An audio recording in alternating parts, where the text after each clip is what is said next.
क्या आपने कभी किसी अजीब जगह पर अकेले रहने का अनुभव किया है? इस वीडियो में मैं अपने उस डरावने अनुभव को बता रही हूँ जो मुझे अपने कॉलेज के फाइनल ईयर में हुआ था। परीक्षा के तनाव से बचने के लिए मैं अपने चाचा के पुराने बंगले में अकेली रहने चली गई। लेकिन रात होते ही अजीब चीजें होने लगीं। जानने के लिए पूरा वीडियो देखें। यह कहानी मेरे कॉलेज के अंतिम वर्ष की है। परीक्षाओं का तनाव चरम पर था और मुझे शांत वातावरण चाहिए था जहां मैं ध्यान से पढ़ाई कर सकूं। शहर से दूर मेरे चाचा का एक पुराना बंगला था जो सालों से बंद पड़ा था। मैंने उनसे इजाज़त ली और वहां जाने का फैसला किया। बंगला बहुत बड़ा था, लेकिन सालों से रख रखाव न होने के कारण यह वीरान और डरावना लग रहा था।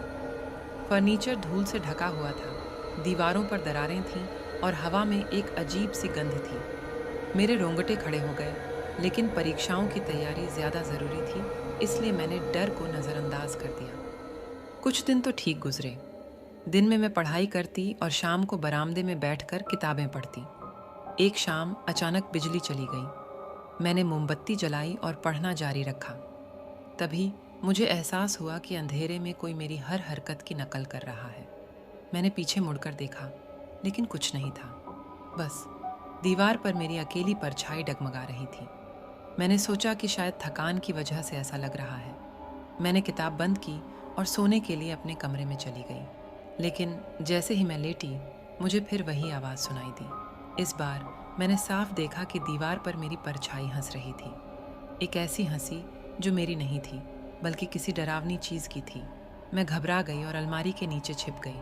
पूरी रात मैं वहीं बैठी रही, कांपती हुई, ये सोचती हुई कि वो परछाई क्या है। सवेरे होते ही मैं बंगले से भाग निकली और सीधे अपने शहर वापस चली गई। इस घटना के बाद मैं बीमार पड़ गई।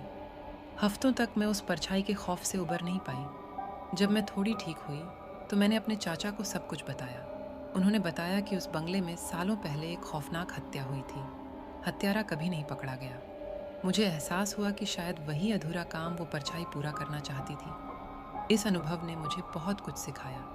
कभी भी किसी अनजानी जगह पर अकेले ना रहें और अंधेरे से हमेशा सावधान रहें। इस कहानी का दूसरा सबक ये है कि कभी भी बुरे कामों की तरफ ना बढ़ें, वरना उनका साया आपको जिंदगी भर परेशान कर सकता है। बिजली जाने के बाद अंधेरे में मेरा पीछा करने वाला साया, हंसने वाली परछाई, क्या ये सब माया था या फिर उस बंगले में कोई भूत सचमुच मौजूद था? मुझे अपना सुझाव बताएं कमेंट में, और इस कहानी को और लोगों तक पहुंचाने के लिए लाइक और शेयर ज़रूर करें। अगर आपको ये कहानी अच्छी लगी तो मेरा चैनल सब्सक्राइब कर लीजिए ताकि आप आगे आने वाली कहानियों को मिस ना करें।